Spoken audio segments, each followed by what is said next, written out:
Welcome to Ideas in Action, the official University of Southern California podcast. This show was recorded live on USC's campus. I am Todd Gish. I will be moderating this great panel today. I'm an architect and an urban designer, and I teach here at USC at the Price School of Public Policy. I teach urban design, urban studies, urban and planning history, and whatever else they need me to teach. Our young students who are going to be working on the city in various ways. And we heard the notice about the bookseller upstairs after our session, so I'm just going to launch into introductions of our authors. First, Ken Bernstein is a principal city planner for the Los Angeles Department of City Planning, where he leads the Office of Historical Resources. He has overseen the completion of Survey LA, a multi-year citywide survey of historic resources with significant support from the J. Paul Getty Trust, and has led the creation of a comprehensive historic preservation program for Los Angeles. He previously served for 8 years as Director of Preservation Issues for the Los Angeles Conservancy. He is author of Preserving Los Angeles: How Historic Places Can Transform America's Cities. Next, down at the end, is Liz Falletta, a professor of teaching architectural and urban design at USC's Price School of Public Policy. Her courses focus on design as an interdisciplinary activity and explore how the intersecting values of architecture, planning, and development can inform the design process and improve design outcomes. She is a licensed architect and a licensed real estate broker in the state of California. She published By Right, By Design, Los Angeles Housing Development versus Housing Design in Los Angeles, an interdisciplinary study of significant Los Angeles housing design precedents and their related development types in 2019. And finally, we have Frances Anderton to my left here. She's the author of Common Ground, Multifamily Housing in Los Angeles, published by Angel City Press.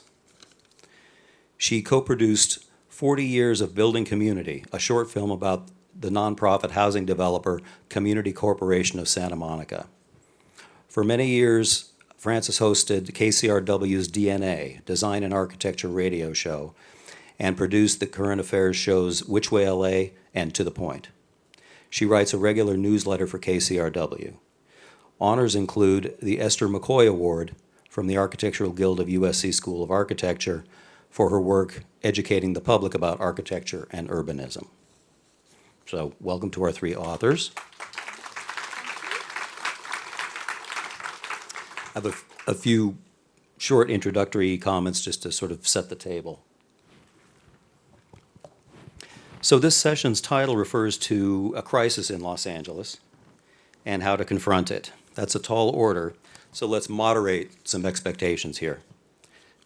This will not be an academic discussion of, or may not be, an academic discussion of dwellings reduced to economic units of production or data points, and it won't focus on that most troublesome of urban social problems, homelessness. Those subjects are obviously quite important, but not really what we're up to today in our limited time, although we may wander into that territory. Our session today will be about actual places as lessons to learn from a rich residential legacy in our city and region. Houses, apartments, flats, and courts where real people reside in different configurations and various locations. And while we won't have time to delve into all the angles of the housing crisis in LA, our three books are substantial research projects, getting at many relevant aspects: historic preservation, city planning and policy, real estate development, architectural design, residential density, placemaking, quality of life, home life, and other factors. On the left here, we see a booster brochure published by the County of LA in the 1920s that promised a thriving metropolis with attractive housing and neighborhoods to industrialists and workers back east, if only they'd make the trip.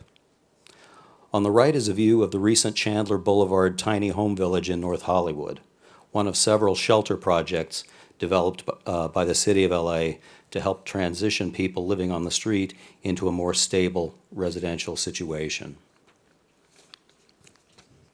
These two images represent different extremes of the same idea, in a sense. LA is a place where housing is available, inviting, and dignified in one way or another. Of course, this pairing is provocative and oversimplifies a bigger story about greater density, location, and socioeconomics. And very briefly, here we see a map of land use zoning in much of LA City. There's a bigger discussion, much bigger, to be had here, but one quick takeaway is the amount of city territory dedicated to single-family areas of houses in the yellow areas versus multifamily areas of apartments, shown in orange. Also note locations.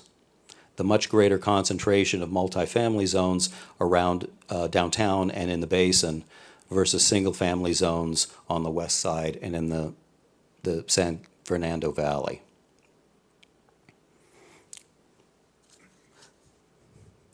All right.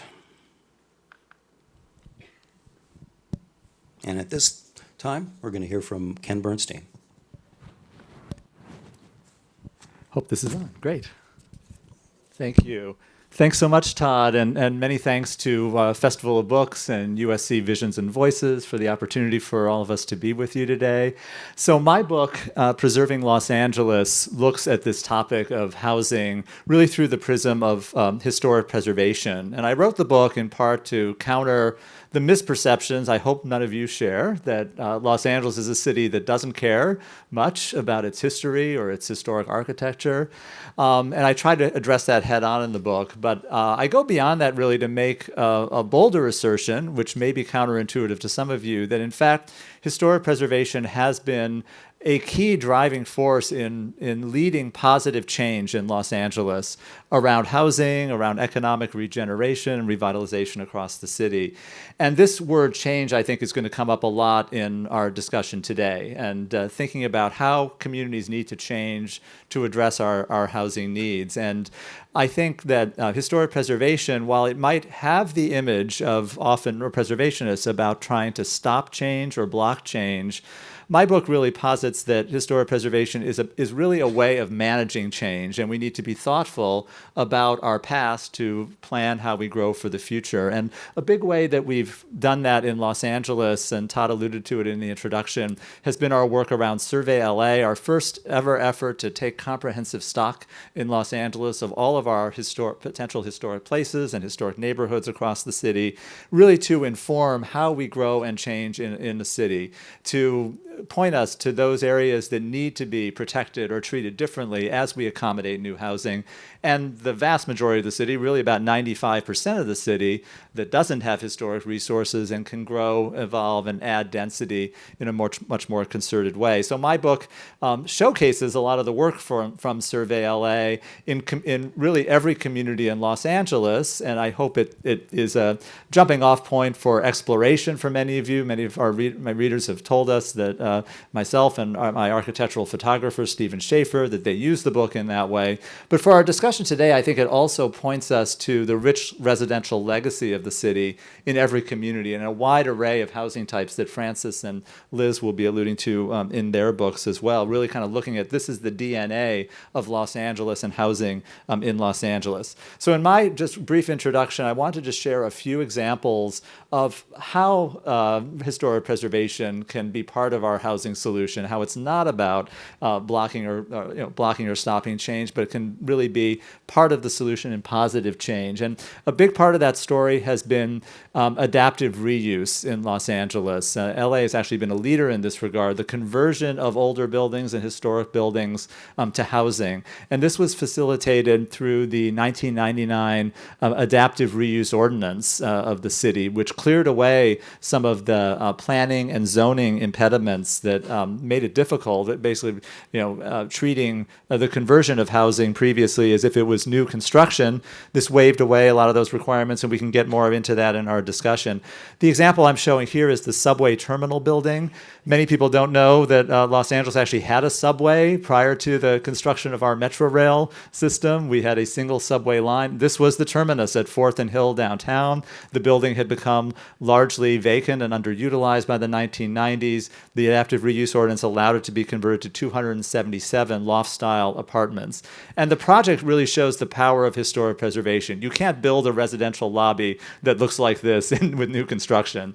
And this used historic preservation tax credits at the federal level, at the local level, an incentive program that we have for property taxes to make this all possible. But preservation also can be part of our affordable housing solution. Adaptive reuse can create dedicated affordable housing projects. This is one that's showcased in the book, the 28th Street Apartments. It was the 28th Street YMCA originally, designed by the pioneering African-American architect Paul Revere Williams in 1926. It was a center of community for the African-American community in South LA for decades. And now again, it really is a center of community in a new way, having been converted 24 units of affordable housing in the historic building and an additional 25 in a new edition that's in a very contemporary style, and it shows how our historic buildings can be added onto and adapt in a way that can meet our affordable housing needs. And then finally, just wanted to briefly introduce the idea of density and growth as it relates to our historic resources and our historic neighborhoods.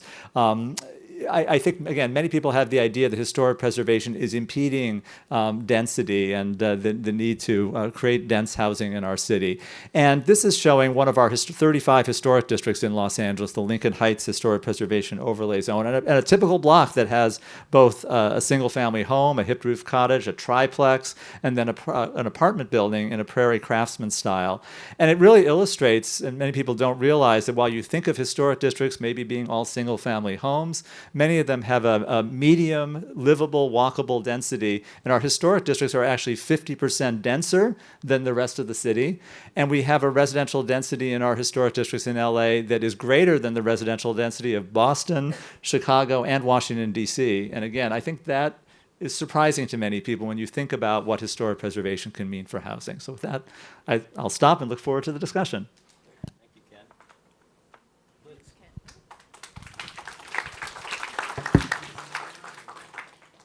There we go.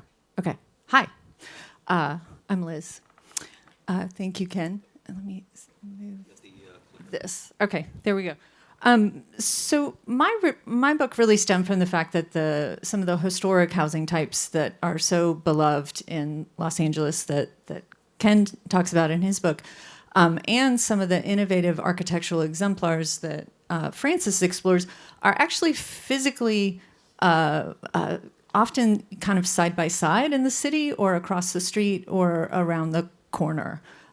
So I had really been searching for a way to help my real estate development, urban planning, and design students, who are lovely but occasionally too laser focused, really talk across disciplines and learn each other's languages. So as to better collaborate on housing in their professional future. I have at least one student in the audience. That's what I'm trying to do. It may not come across. So these disciplines, real estate development, urban planning, and design, are essential to housing development. We're not going to get housing without engaging those professions. But they all have different values, tools, and definitions of what good is.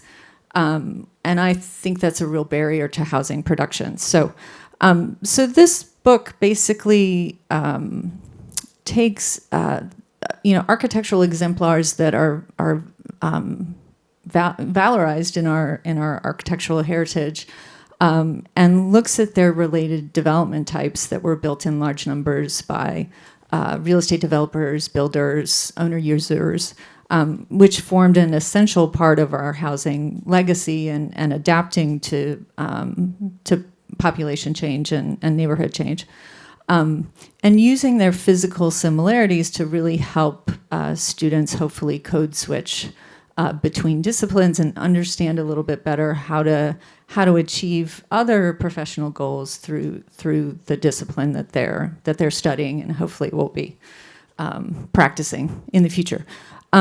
So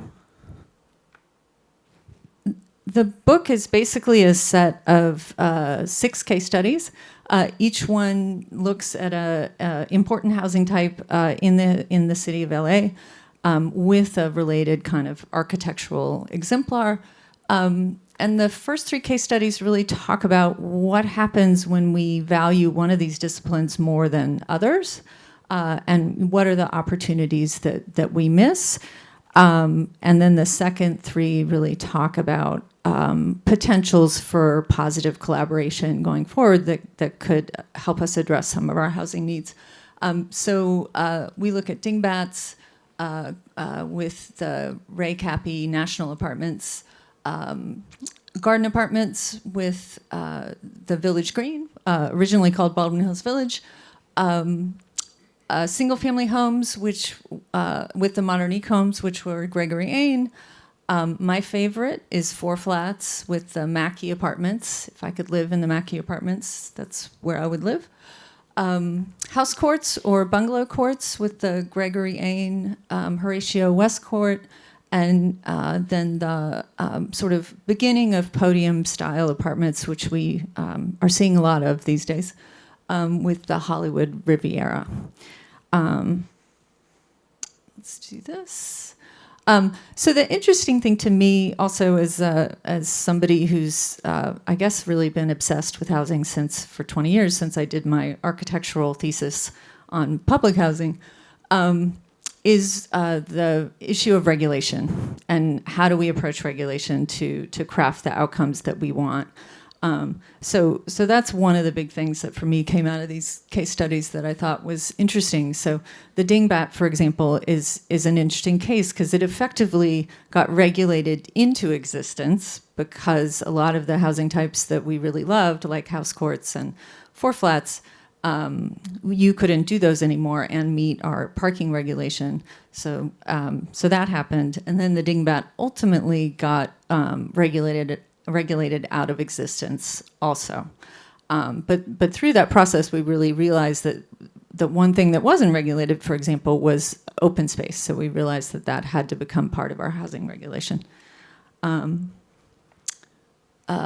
Village Green, which if anybody has, you need to go there. It's amazing. It's the most access to open space anybody could have in the city of Los Angeles.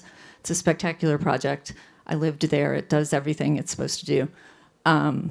But it really was hard to get it approved, and it took 5 or 6 years to get it approved back in the 30s because they were using some innovative tools, planning tools, but none of those tools got incorporated into our regulation, into our planning and zoning code. So the projects that were similar that came after it couldn't have the type of open space that is essential to the success of the Village Green, and it was given over to parking. And then finally, I think house courts or bungalow courts are a real positive story. And here we have a moment where regulation was just enough to craft habitable outcomes, but not too much to dampen development. So we see house courts all over the city at different kind of architecture and collaboration and price points. And I think that's a model that we could maybe use moving forward. And I'm going to stop now.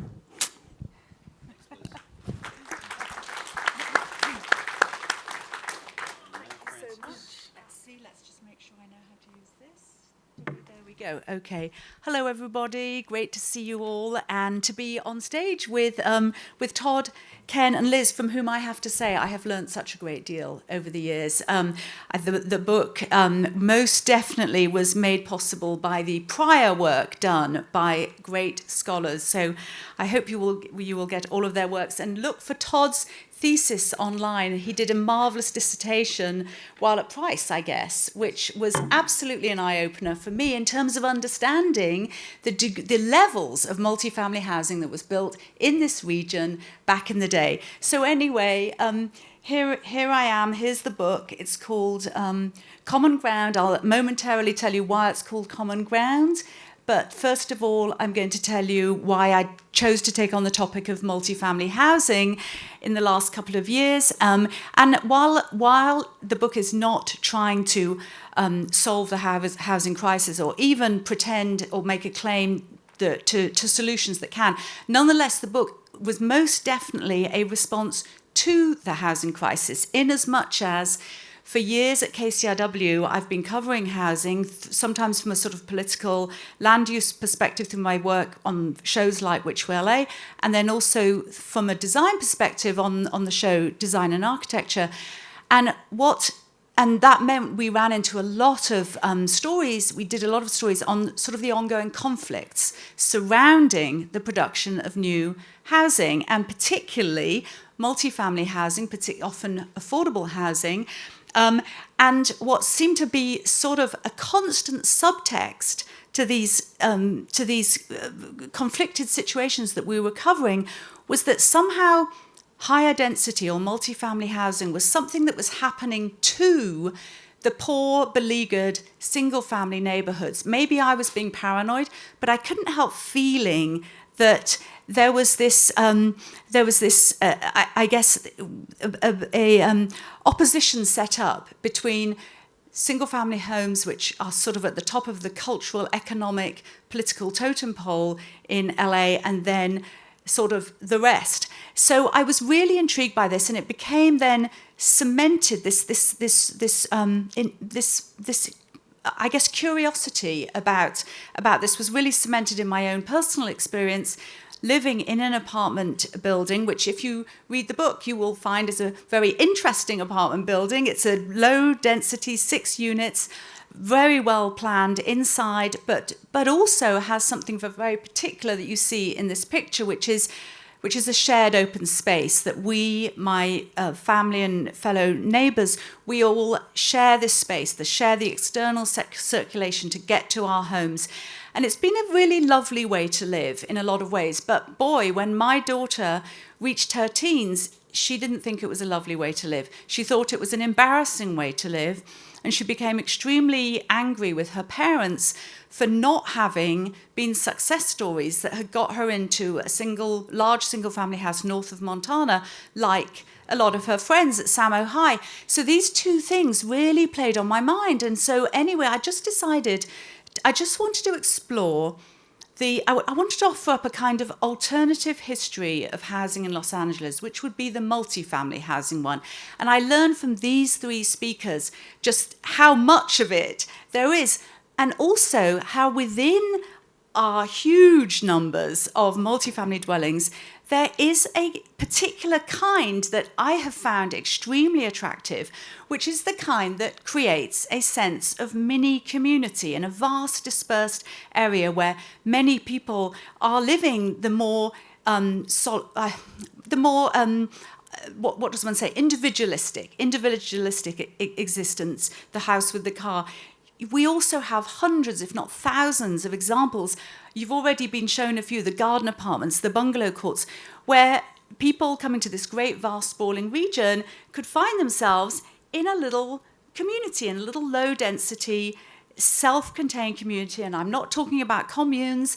I'm talking about, although that's a story in itself, but and there's a little mention in the book. But no, a place where you just have a sense of what the architect Frank Gehry has told me is what he calls a peripheral sense of connection. To be in a place with a little court which is proportioned, laid out in such a way you have a peripheral sense of connection with your neighbours.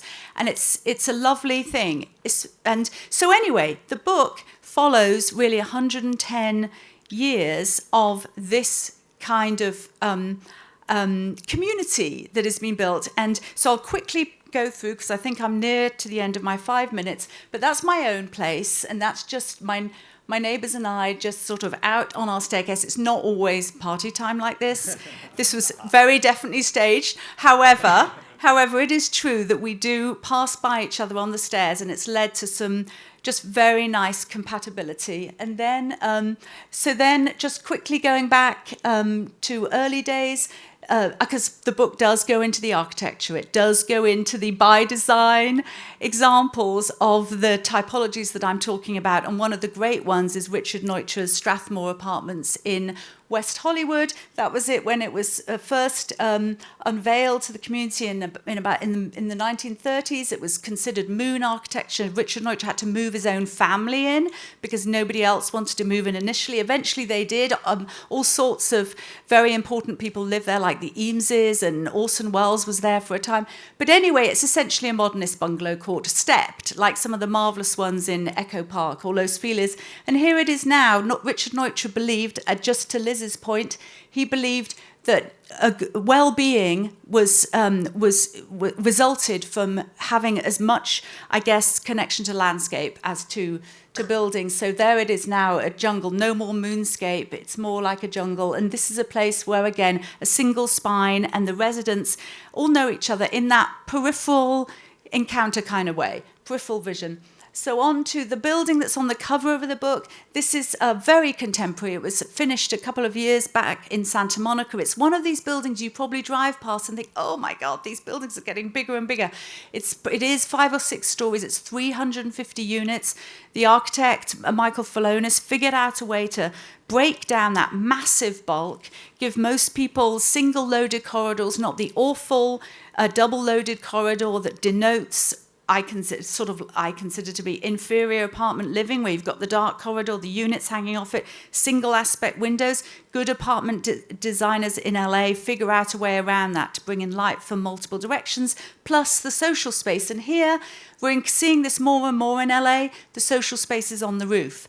And this gets to my sort of through line in terms of confronting the crisis, which is we can't do 20th century LA anymore. We cannot promise the middle class that they're all going to have their own single family home, just as their perhaps parents or grandparents had last century. We have to develop new models, and that does mean we have to take multifamily housing very seriously, as in make it good, make it desirable. And the book shows desirable examples. So my 5 minutes, this is affordable. Ken mentioned the way in which you can do really, really gracious and welcoming affordable housing. This is the same architects, actually, Koenig Eisenberg in Santa Monica, where these affordable housing developers, the good ones, really do emphasize the social space. They try and bring in the courtyards.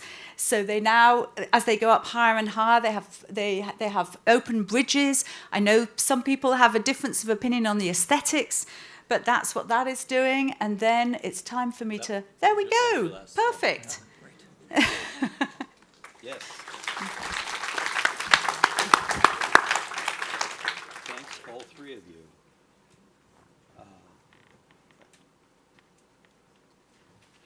All right. So obviously, each book, each project, sorry. How's this? Each book, each project is dense and rich with a ton of useful information. So I encourage you, if you're interested, more than just a 5-minute presentation, please read the entire books. So let's now have a conversation about housing and maybe how to improve the situation, since our session title is about housing crisis. Liz, I'm going to start with you. Oh, great. So, but these questions are really to any and all of you. And so we've all heard the word crisis used about the housing problems for decades. What do you see as the current crisis or big problem, or is there more than one? Is it about production of new housing, or the relative costs for home buyers and apartment renters? Is it about the quality of housing, either new or existing, or preserving the housing stock in good neighborhoods, or providing housing close to public transportation, or something else? I would say all of the above, 100%. I think ultimately it really comes down to housing production and producing housing that's desirable. But yeah, I think all of those things matter. I really wholeheartedly think we need every solution, not just one. We're not getting out of this crisis with just building podium apartments. We're going to have nice podium apartments. We're going to have ADUs. We're going to have every typology and every strategy to really get the units built that we need built. So, and typically Los Angeles builds 10,000, maybe up to 15,000. Ken, do you track this a year? That's about right. Yeah. And our new housing element, which is a fancy planner thing that says, the city has to figure out where they're going to build all the housing that they need. We need to be building 57,000 units a year to meet the goal of building nearly 500,000 units between 2021 and 2029. And we need every solution if we're going to get that done. Just to add to that, I agree with everything Liz has said. As the planner in the room, and our department is doing that housing element to move forward with all of those strategies. I think you can find the dimensions of the housing crisis in the numbers, and the numbers don't lie. I mean, we have the largest unhoused population. We're not delving deep into the homeless crisis, but we have at least 40,000 Angelenos on the streets on any given night. Obviously, multiple dimensions of that problem, but that's undeniable. And in front of all of us, we also have the most overcrowding of any city in America, the highest percentage of units that have more than one person per room, and that there's no city that has more overcrowding than Los Angeles. We are not the most expensive city, not the most expensive rental market, but we are the most unaffordable. Yeah. The greatest disconnect between incomes and rents of any city in America, and the median two-bedroom apartment in Los Angeles now is almost $3,200. You would have to have an income of $126,000 to be able to afford that with 30% of your income. So I think everything Liz said is correct. There's no magic bullet. There's no single solution. We have to look at all of these strategies that we're talking about. Well, I guess I think Ken and Liz have pretty much answered the question. But I guess in an ideal scenario, we would have a public conversation about sort of how we want the middle class to live today. Because really what we're seeing is there is housing being built, and a lot of it, we're seeing it going up in downtown, we're seeing it going up at the transit nodes, but a lot of it, some of that is more than 3,200, it's $6,000 a month, and you really do wonder sort of, who are these people, that are paying $6,000 a month to live in a apartment? Because obviously at $6,000 you could conceivably buy a place. So I do think the California dream that was the 20th century, which absolutely a leg of the stool was the single family home, the car, etc., the diagonal parking, all of that. And I think we've got to sort of decide: do we want LA or do we want California to be a gerontocracy, or do we want it to be a place where the next generation grows up? And if so, let's get real about what we're going to provide. And corollary to that is, I do feel, and I'm in fantasy terrain here. These two have addressed the actual policies. What I feel doesn't happen sort of quite so much is LA welcomes so much. And come on Apple, come on this, come on that. And yet we don't seem to then sort of really discuss where the workers are going to live, And the same is true for hospital expansions and hotels that are going up. So I wish. So anyway, back to my book. My book is about just trying to say we've got to start creating a new California dream. And what is that? And I think it's more social, and I think it's possibly at some mid-level of density, but so... There's a lot there in these three responses. I don't know if I've lost our slides somehow, or maybe not. We just hit the wrong button. We have our other slides if we want to go to them to our authors. So no easy answers, many possible ways, directions, inroads into this sort of thicket of overlapping problems that are political and social and cultural and economic, technological, locational. So let's focus on one aspect. I'll start with Ken. Rules and regulations have always shaped residential development in neighborhoods. You touched on this in talking about downtown. But for any of you, what kinds of local policy have you observed playing either a positive or a negative role in housing, occupancy, affordability, construction, preservation, in your research and experience? Yeah, I think I'll start with where Liz kind of left off on this in raising parking and the Dingbat apartment and as an example. I think there's few areas that really influence the design and affordability of housing more than parking regulation, and that really has evolved over time. And I think the biggest, I mentioned the adaptive reuse ordinance and the power that had. When that went in 1999, no one thought, first of all, that there was a market that anyone would want to live in downtown LA, and that even if they did, that it was going to be possible to convert these buildings into a real residential base for downtown.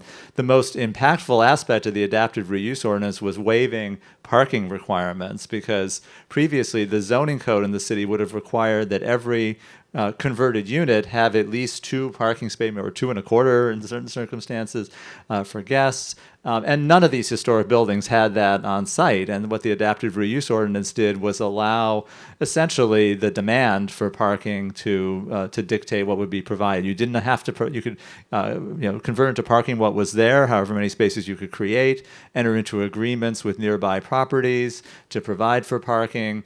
And that was a real sea change, and it showed that you could create wonderful residences and a true residential base, really leading to the revitalization of downtown through parking reform alone. And we've now seen, I think, we've been trying to build on that in other areas of the city, and now there's some state law as well related to waiving parking requirements near transit. So I would certainly, there's a longer zoning conversation we could have, but even just zeroing in on parking, I think, is really significant.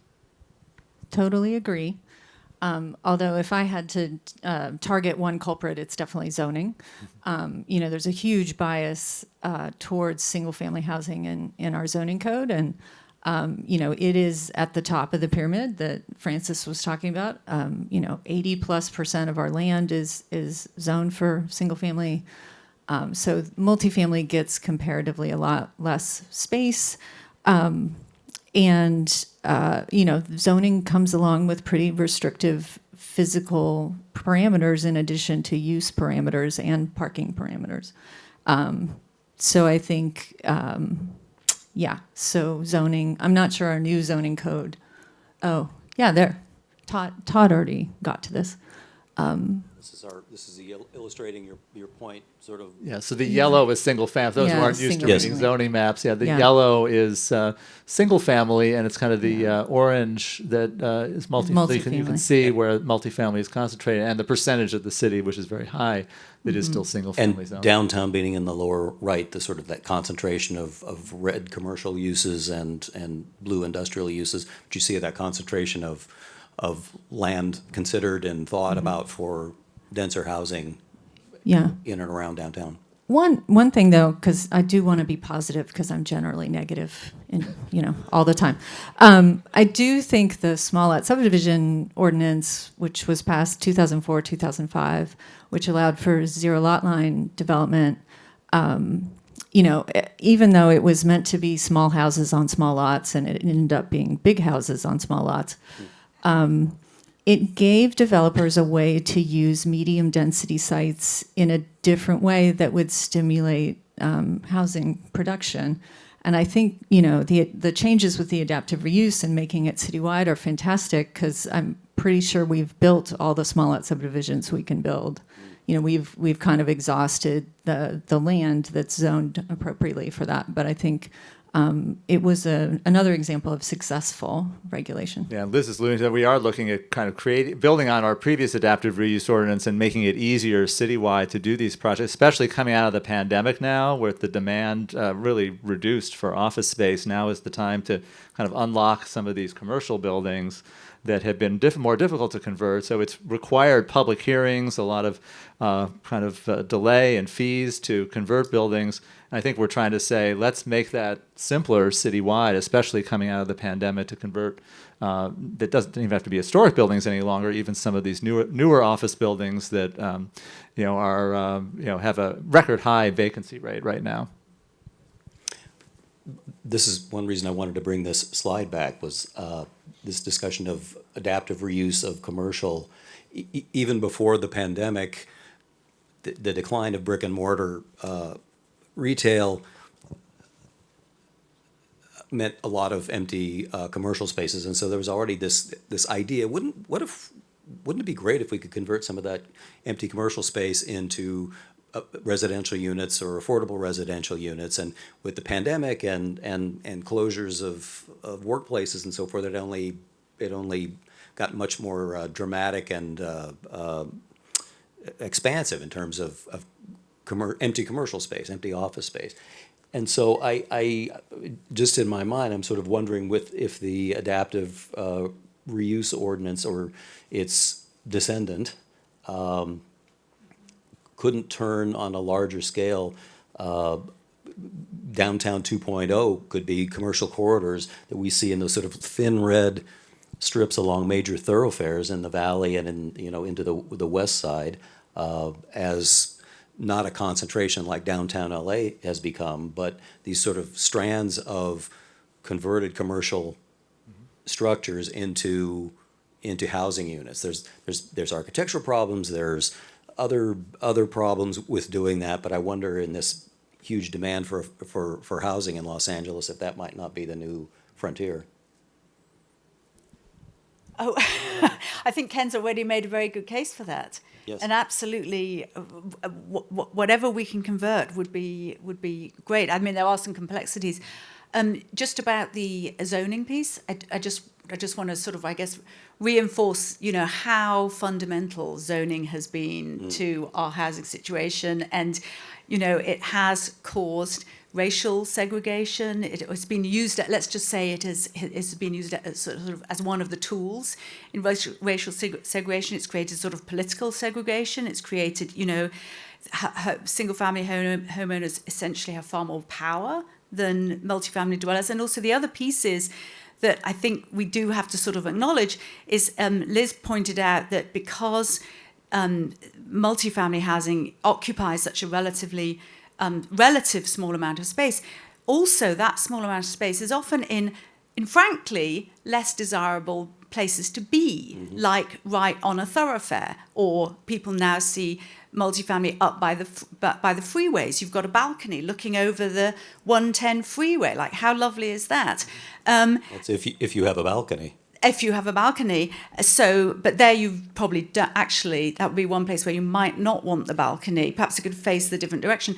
But anyway, multifamily housing, much of it within the zoning code, if I'm correct, is actually denoted commercial. It's considered a commercial building rather than home or rather than a house. I learned from you, Todd, from your dissertation, how there's even been a historical difference of perception or of characterization of home. It's the single family house that gets called home. The apartment becomes commercial.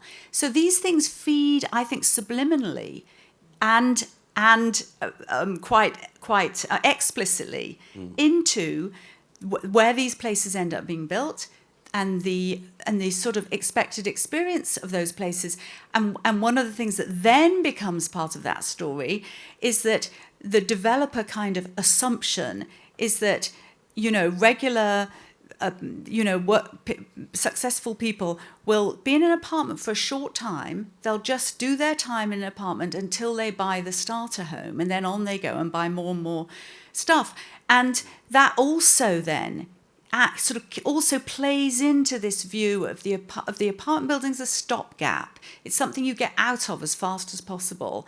It's for the developers, it's a commercial enterprise, and just all of these things I think are sort of intertwined with these other underlying factors that these two have addressed. Yes, and what you were just saying also reminds me, we haven't even touched on tenure or occupancy of housing, owning versus renting, and so things get even muddier when we think about condominiums and condominium ownership of units in denser housing types. So you can transition from your rental apartment and buy something, but you could still be living in a tower or a denser complex. So you could have the cachet of ownership, but also possibly be occupying one of those types that's maybe not as desirable as a single family. Yeah, So it's even and more complicated than when we definitely. have been And thinking. condos is really that's its own thing because of the legal issues attached to condos. Right, but gets so difficult. they fit They parts fit of this it, yes. discussion. It gets more complicated. I would like to open things up to our audience for questions. If you could, I think I need to give time for a microphone to get over to you. We'll start with you in the front.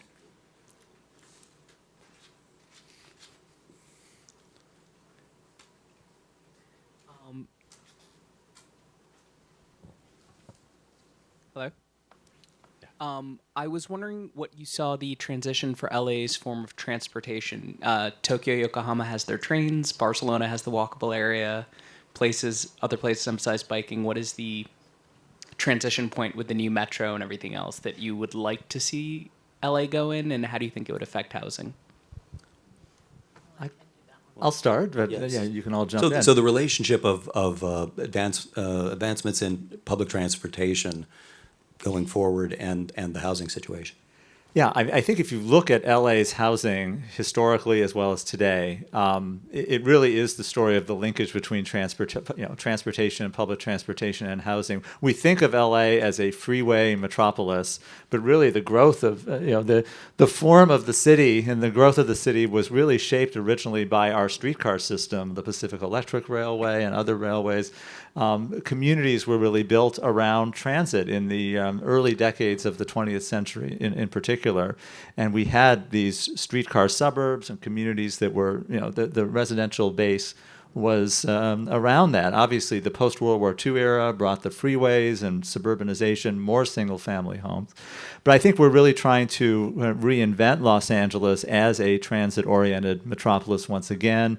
Our growth strategy in the city, people, again, kind of think of LA as kind of willy-nilly growth, that there's not a growth strategy. We do have a general plan in the city, and we're going to, updating many of those strategies. It really is all focused on having greater density, greater housing opportunity in those areas that are best served by transit. And that means we've had a program that has actually been very successful in creating new housing units and affordable units called Transit-Oriented Communities. It has drawn complaints from others that because you are granting bonuses in terms of density, and some of those housing units may seem out of scale, to some who are concerned about that in single-family neighborhoods, as Francis was mentioning. But again, all of our policies are really going in that direction to reinforce this linkage that goes back 100 years or more in LA. Yeah, I was going to mention transit-oriented communities, which has been very successful and generated a lot of affordable units because you get these bumps in height and density in return for deed-restricted affordable. So developers, I think, have really embraced that. I've even had a developer tell me that they built a project before that existed, and they were very sad that it didn't exist when they were doing the project. So, and I think the other thing that people are thinking about that I think is important is we're not trying to get people to take transit all the time, every day. We're trying to get people to make transit a portion of their lifestyle, not 100% of it. Well, You can punt. That's fine if you like. no, I was just thinking back to the day, as Ken said, one of the first projects I show in the book is Bowen Court, which is one of the really wonderful extant large bungalow courts in Pasadena, and the photo from 1910 shows that the streetcar, goes right up in front, and so you had this. It wasn't. Sorry, Ken. Sorry to talk to not let you talk, but we had so much mass transit that it was more dispersed. It took us into, is that fair to say? Absolutely, so it took us into these low-rise neighborhoods. I have a photo in my book juxtaposing the Boyle Hotel, which is now another, like the 28th Street Y, an affordable housing complex in Boyle Heights, across from Mariachi Plaza in Boyle Heights, with a photo from, I think, 1893 with the streetcar coming right by. And it just really is a reminder, there wasn't a downtown skyline then, but we really grew around transit, and we're trying to recapture that in the city. How about on the aisle there? Hello. Thank you very much for all this. Are you seeing any progress with the new state legislation, the SB 9, in all that yellow with multifamily housing? Do you expect, what is your thought about that? Because we can talk all about the commercial corridors, the transportation, but all that land.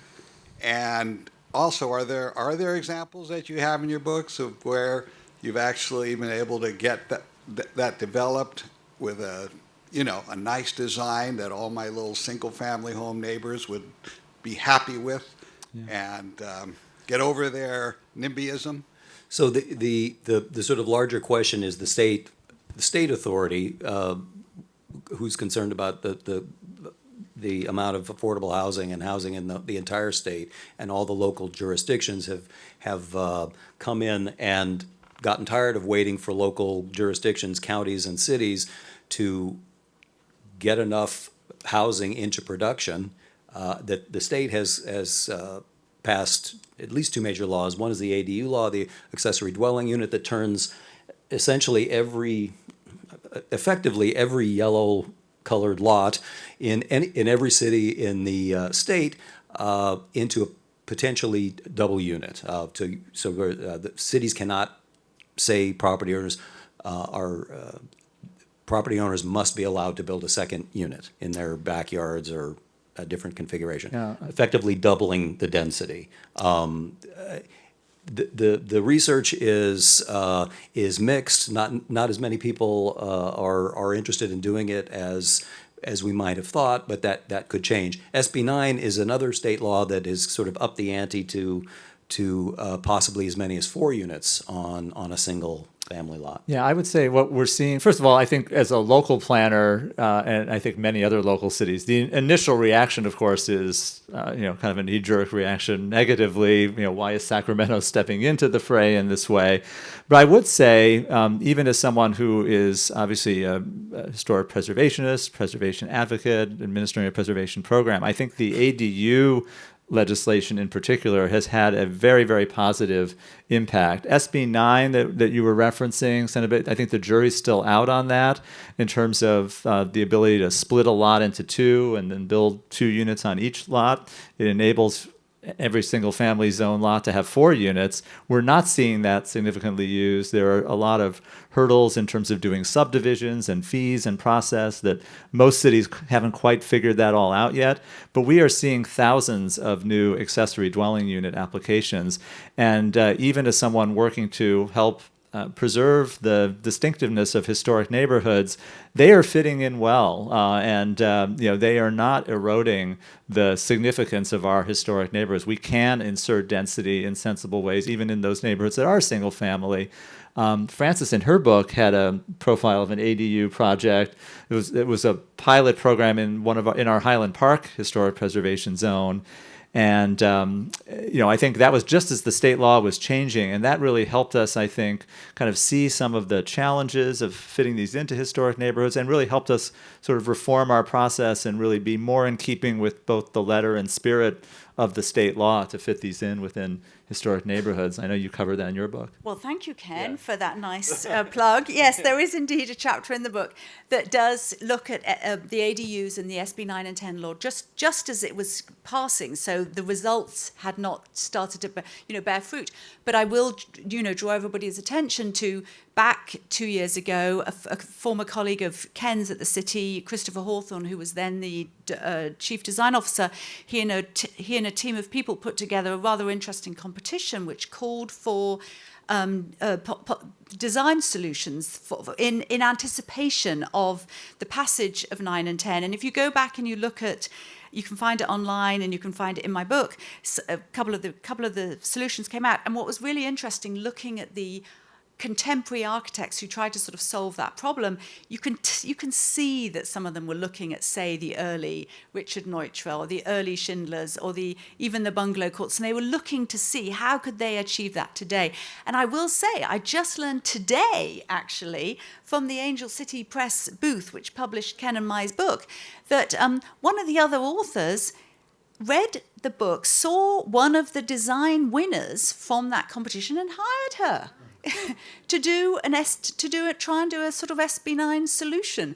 So, and I'll just say, I also had, in addition to the Office of Historic Resources, an urban design studio within city planning, and we have a little bit of funding coming out of that design challenge to create what we're calling a low-rise design lab, really in this coming year, to look at what regulatory changes, what barriers exist to, what's preventing us from getting the type of housing that were the competition winners, and how can we facilitate that going forward in a way that is the type of design we want to see, that, again, enables sensible density while creating places that are livable and, building upon the best of what we've talked about today.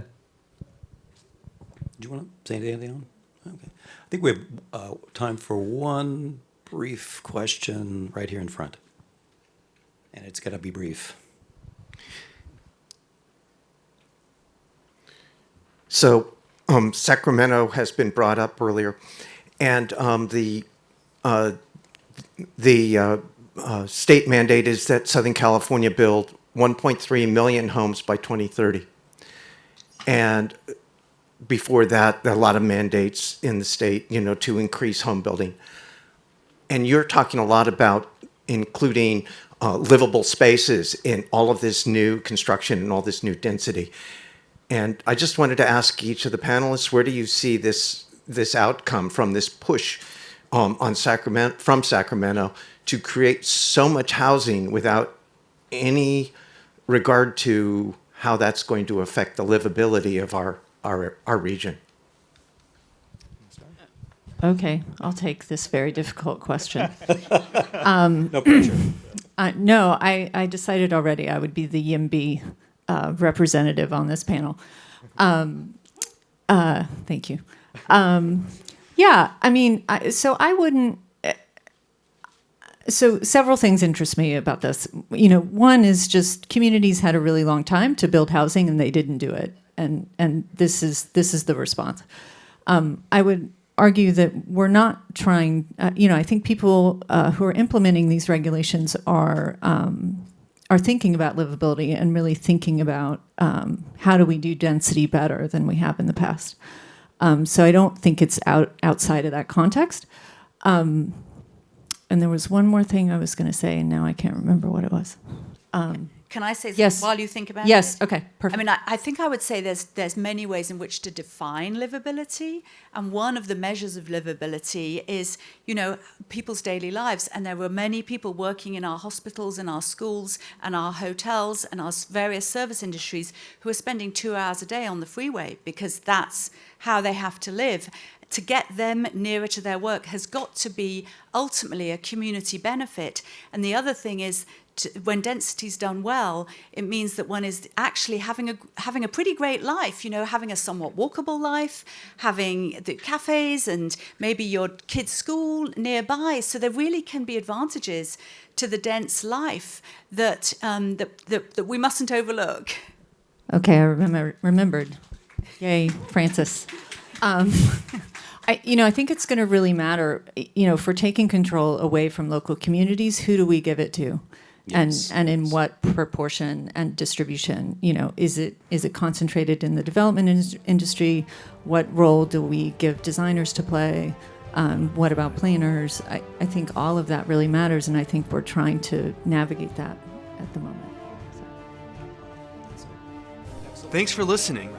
Be sure to subscribe to our podcast and visit us at podcast.usc.edu.